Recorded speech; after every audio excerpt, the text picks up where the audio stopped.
Quicker sprints. Let's start with performance.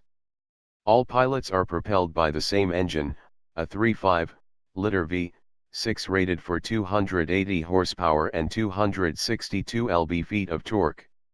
That displacement is familiar. The previous pilot powerplant also was a 3.5 V6, but the new engine essentially is the same as that used by the Acura MDX, and direct fuel injection gives it a 30 HP edge over its predecessor.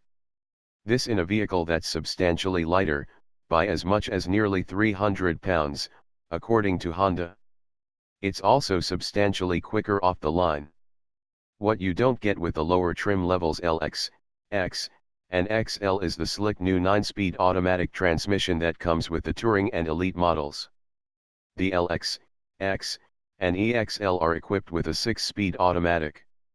That's one cog more than the previous Pilot, but the 9-speed does a better job of keeping the engine in the sweet spot of its power band.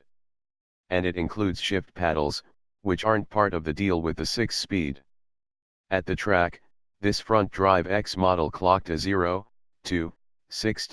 mph time of 6.2 seconds, a whisker behind the all-wheel drive Elite, even though the X weighed 254 pounds less.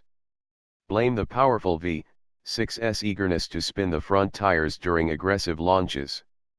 But all things being equal under the hood, the X's advantage in power to weight shows up as the drag race continues. It was a second quicker to 100 mph. Not that many owners are likely to push their Pilot to triple-digit speeds.